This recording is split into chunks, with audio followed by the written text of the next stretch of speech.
നമ്മളിനി അതിനെ സംബന്ധിച്ച് കൂടുതൽ ചർച്ച ചെയ്യണമെന്ന് എനിക്ക് സംശയമുണ്ട്. കാരണം കേരളത്തിലെ പൊതുജനങ്ങൾക്ക് വളരെ കൃത്യമായിട്ട് ഇതെന്താണ് സംഭവിച്ചതെന്നുള്ളത് മനസ്സിലായിട്ടുണ്ട്. ഇനി നമ്മളൊരു സംവാദത്തിന് മറ്റുള്ളവരുടെ വീക്ഷണവും കൂടി അംഗീകരിക്കുക എന്നുള്ളതാണ്. അങ്ങനെ വല്ലതും അരുൺകുമാർ പറയുന്ന വീക്ഷണം അംഗീകരിച്ചു കഴിഞ്ഞാൽ ആ പണ്ട് സ്റ്റേജിന് മുന്നിൽ വെച്ച് സെൽഫി എടുക്കാൻ ചെന്നൊരു 12 വയസ്സുകാരനുണ്ട്, അവൻ വല്ല മടലും വെട്ടി നമ്മളെ അടിക്കും. മനസ്സിലായില്ലേ? ഈ കയ്യിലിരിപ്പ് എന്താണെന്ന് കൃത്യമായിട്ട് കേരളത്തിലുള്ളവർ മുഴുവൻക്കും അറിയാവുന്നതാണല്ലോ. ഇത് യാതൊരു വിധത്തിലും വിശ്വസിക്കാൻ കഴിയാത്ത കാര്യങ്ങൾ പിന്നെ പറഞ്ഞ് സ്വയം അപമാനിതരാവട്ടെ, കുഴപ്പമില്ല. ഇപ്പോൾ അരുൺകുമാർ ആയതുകൊണ്ട് ഞാൻ പറയാണ്ട്, ഞാനും അരുൺകുമാർ ഈ കൂടി വിഷയം വന്നപ്പോൾ മറ്റൊരു ചാനൽ ഒരുമിച്ചുണ്ടായിരുന്നു. അന്ന് ഈ പറഞ്ഞ ഇൻ്റർവ്യൂവിൽ വന്ന് പറഞ്ഞ വാദങ്ങളെ മുഴുവൻ ന്യായീകരിച്ചൊരാളാണ് അരുൺകുമാർ.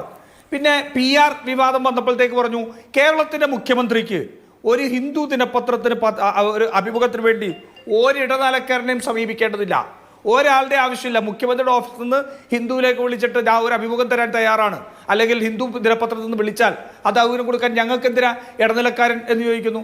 അപ്പം ഞാൻ ചോദിക്കട്ടെ, അപ്പം ഈ സുബ്രഹ്മണ്യൻ എന്താ റോള്? സുബ്രഹ്മണ്യനാണ് ഈ ഇൻ്റർവ്യൂവിന് വേണ്ടി സമീപിച്ചത് എന്ന് മുഖ്യമന്ത്രി പറഞ്ഞല്ലോ. ഹിന്ദു ദിനപത്രത്തിൻ്റെ ജീവനക്കാരനാണോ സുബ്രഹ്മണ്യൻ? എന്താ സുബ്രഹ്മണ്യൻ റോള്? ഇനി രണ്ടാമതൊരാൾ വന്നു, ഹണ്ടേ ഇതിൻ്റെ CEO വന്നു. ഞാൻ ചോദിക്കട്ടെ, ഈ പ്രശ്നമൊക്കെ തീർക്കാലോ. ആ സുബ്രഹ്മണ്യൻ എന്ന് പറയുന്ന CPM സഹയാത്രികൻ TK ദേവകുമാർ MLA മകൻ, ആ MLA ആ സുബ്രഹ്മണ്യൻ ഒന്ന് പറയട്ടെ, ഞങ്ങൾ ഈ പറയുന്ന വികാസ് ഹണ്ടേ എന്ന് പറയുന്ന മനുഷ്യൻ ആ ചർച്ചയിൽ ഉണ്ടായിരുന്നില്ല, അദ്ദേഹം അറിയാതെ കയറി വന്നാണെന്ന് അദ്ദേഹം ഒന്ന് പറയട്ടെ. പറയുമോ? സുബ്രഹ്മണ്യൻ്റെ പണി പോയി കിട്ടൂലേ? പിന്നെ ഒരു വിചിത്രവാദം കൂടി പറയണം. എന്താണെന്നറിയോ? ആ PR ഏജൻസി പറയട്ടെ, എന്തിനാ മാധു ഈ PR ഏജൻസി ഏൽപ്പിച്ചത്? താൻ ബുദ്ധി ഉള്ളവനാണെന്നും തൻ്റെ കണക്കുകൾ വെച്ചും തൻ്റെ ഇമേജ് മേക്ക് ഓവറിനും വേണ്ടിയിട്ട് കാശ് മുടക്കി ഒരു ഏജൻസി വെക്കുന്നു. ഞാൻ അങ്ങനെ കാശ് മുടക്കിയിട്ട് ഞാൻ മാധുവിൻ്റെ ഒരു ഏജൻസിയെ ഞാൻ വെക്കുകയാണ്. മാധു ചെയ്ത ഒരു സംഭവം പാളിപ്പോയി, എൻ്റെ ഇമേജ് നന്നാക്കാൻ വേണ്ടി ഞാൻ മാധുവിന് പൈസ എന്ന് വെച്ചിരിക്കുകയാണ്. മാധു ചെയ്ത ഒരു PR വർക്ക് പാളിപ്പോയി. മാധു പറയുമോ ഞാനാണ് PR ചെയ്യേണ്ടത് രാജുവിൻ്റെ എന്ന്? അല്ലെങ്കിൽ ഞങ്ങൾക്ക് തെറ്റുപറ്റിയെന്ന് മാധു പറയുമോ? എന്ത് വിവരക്കേടൊക്കെയാണ് വിളിച്ചു പറയുന്നത്? അല്ല ശ്രീ രാജു, മുഖ്യമന്ത്രിയോട് ഇത് ചോദിക്കുന്ന സമയത്ത് മുഖ്യമന്ത്രി പറഞ്ഞത് അറിയാമോ? അയാൾ എന്നെ ബന്ധപ്പെട്ടിട്ടില്ല എന്നുള്ളതാണ്. ഈ കണ്ട കുത്തിത്തിരിപ്പ് മുഴുവൻ ഉണ്ടാക്കിയിട്ട് ഇനി ഇങ്ങോട്ട് വിളിച്ച് പറയണം അയ്യോ എനിക്കിങ്ങനെ പറ്റിപ്പോയെന്ന്. അങ്ങോട്ട് വിളിച്ച് ചോദിക്കാൻ പാടില്ല. പറയുമ്പോൾ CPM നേതാവിന്റെ മകനൊക്കെയാണ്, പക്ഷെ അങ്ങോട്ട് വിളിച്ച് ചോദിക്കാൻ പറ്റില്ല. ഈ പറയുന്ന മുൻ MLA വിളിച്ച് ചോദിക്കാമല്ലോ, ബഹുമാനപ്പെട്ട മുൻ MLA അങ്ങയുടെ മകൻ എന്താണ് ഈ കാണിച്ചു വെച്ചിരിക്കുന്നതെന്ന് ചോദിക്കാമല്ലോ. അപ്പൊ ചോദിച്ചിട്ടില്ല. അദ്ദേഹം ഇങ്ങോട്ട് ബന്ധപ്പെടാൻ വെയിറ്റ് ചെയ്യുകയാണ് മുഖ്യമന്ത്രിയുടെ ഓഫീസ് എന്ന് പറയുന്നത്.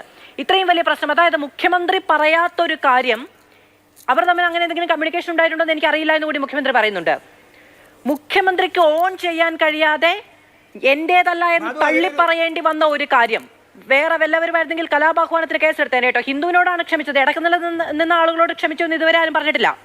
അപ്പൊ അങ്ങനെയുള്ള കാര്യം അച്ചടിച്ചു വരാൻ ഇടയാക്കിയ ആളെ കേരള പോലീസ് അങ്ങോട്ട് ചെന്ന് എന്താണ് സംഭവിച്ചതെന്ന് നോക്കണം എന്നാണ് ഞാൻ വിചാരിക്കുന്നത്. ഇങ്ങോട്ട് വരാൻ കാത്തിരിക്കുകയാണ് താലപ്പൊലി എടുത്ത്.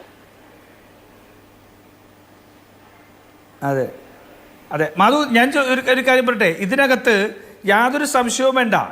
ഈ TK ദേവകുമാർ എന്ന് പറയുന്ന CPM നേതാവ് ഈ അഭിമുഖത്തിൽ വന്ന അതേ വാക്കുകളും അതേ ആശയവും ഉപയോഗിച്ച് Facebook പോസ്റ്റ് ഇട്ടിരുന്നല്ലോ. ഈ ഇന്റർവ്യൂവിന് മുമ്പ് തന്നെ ഇതേ ആശയവും ഇതെടുത്തോണ്ട് പിണറായി വിജയനെ ഡിഫെൻഡ് ചെയ്തുകൊണ്ട് TK ദേവകുമാർ Facebook പോസ്റ്റ് ഇട്ടിരുന്നു ഇല്ലേ? അപ്പൊ അതെങ്ങനെ വന്നു? അതേ ആശയം തന്നെ എങ്ങനെ അദ്ദേഹത്തിന്റെ മകൻ ഇതായിട്ടുള്ള PR ഏജൻസിയുടെ കയ്യിൽ നിന്ന് അത് വന്നു? നോക്കൂ, ഇത് മുഴുവൻ ഈ 5ാം ക്ലാസ്സിൽ പഠിക്കുമ്പോൾ നമ്മൾ പറയുള്ളൂ ഒരു കള്ളം പറഞ്ഞാൽ അതിന് മറക്കിന് 1000 കള്ളം പറയേണ്ടി വരും എന്ന് പറഞ്ഞില്ലേ? മുഖ്യമന്ത്രി ആ 5ാം ക്ലാസ്സിലെ ബെഞ്ചിൽ പോയെന്നിരിക്കണം. 5ാം ക്ലാസ്സിലെ ബെഞ്ചിൽ പോയിരുന്നിട്ടൊന്ന് പഠിക്കണം. ഒരു കള്ളം പറഞ്ഞാൽ അത് മറയ്ക്കാൻ എനിക്ക് 1000 കള്ളം പറയേണ്ടി വരുന്നു. പറയുന്നത് മുഴുവൻ പച്ചക്കള്ളമല്ലേ? പച്ചക്കള്ളം പറയാണ്. ഈ പറയുന്ന TK ദേവകുമാറിന്റെ മകന് പോലും ഇതിനകത്ത് ഇത്തരത്തിലൊരു സംഭവം എന്ന് പറയാൻ കഴിയില്ല. അതാ ഞാൻ TK ദേവകുമാറിന്റെ Facebook പോസ്റ്റ് വായിക്കാം. ഹവാല കോടികളും കള്ളക്കടത്തുമായി എത്തിക്കുന്ന സ്വർണവും രാഷ്ട്ര പുനർനിർമ്മാണത്തിനാണോ ഉപയോഗിക്കുന്നത്? അതിനെ എതിർക്കുന്ന മുഖ്യമന്ത്രിയെ ക്രൂശിക്കാൻ ശ്രമിക്കുന്നവർ ആരെയാണ് സംരക്ഷിക്കുന്നത്?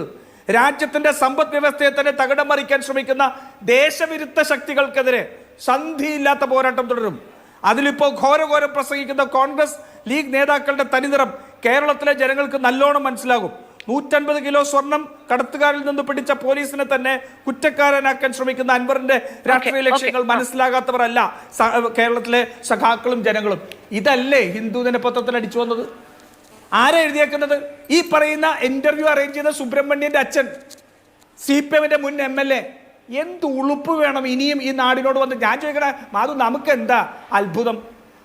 ഈ ലോകം മുഴുവൻ കാണുന്ന വിഷ്വൽസ് ആയിരുന്നു ആ യൂത്ത് കോൺഗ്രസിന്റെ ചെറുപ്പക്കാരെ നവകേരള സദസ്സിൽ ആലപ്പുഴയിട്ട് തല തല്ലിപ്പൊളിക്കുന്നത്, ഇല്ലേ? ഈ ലോകം മുഴുവൻ കണ്ട് ഇപ്പോഴും യൂട്യൂബിലുള്ളതാ. അത് കണ്ടിട്ട് ഞങ്ങൾ അത് കണ്ടിട്ടില്ല എന്ന് പറയുന്ന ഒരു സർക്കാരും പോലീസും ഉണ്ടെങ്കിൽ ഇതൊക്കെ ചെറുതല്ലേ? എങ്ങനെ ഇത് ചെയ്യാൻ പറ്റും? ഒരു കേസ് അവർക്ക് പോലും എടുക്കാൻ പറ്റില്ല. ഒന്ന് ആലോചിച്ച് നോക്കണം. മുഖ്യമന്ത്രിയുടെ പേരിൽ ഒരു സംസ്ഥാനത്തെ ജനങ്ങളെ അല്ലെങ്കിൽ ഒരു ജില്ലയുടെ ജനങ്ങളെ അപരവൽക്കരിക്കാനും ഒരു സമുദായത്തെ ഭീകരവാദികളെ ചിത്രീകരിക്കാനും ദേശവിരുദ്ധ പ്രവർത്തനത്തിന് വേണ്ടി കള്ളക്കടത്ത് നടത്തുന്നു എന്ന് പറയുകയും മുഖ്യമന്ത്രി പറയാത്ത കാര്യം ഒരു ഹിന്ദു ദിനപത്രത്തിൽ എഴുതി വെച്ചിട്ട് അവർക്കെതിരെ കലാപാഹ്വാനത്തിന് കേസില്ല, അവർക്കെതിരെ ഒന്നുമില്ല. മുഖ്യമന്ത്രിയുടെ നവകേരള സദസ്സിന് ബസ്സിന് ഇപ്പുറത്ത് നിന്ന് മുദ്രാവാക്യം വിളിച്ചവനെ എന്തായിരുന്നു? കലാപാഹ്വാനത്തിനാണ് കേസ്, ഇല്ലേ? അവനെ കലാപാഹനത്തിനാണ് കേസെടുത്തത്. ഈ പറയുന്ന അജിത് കുമാറിന്റെ പോലീസാണ്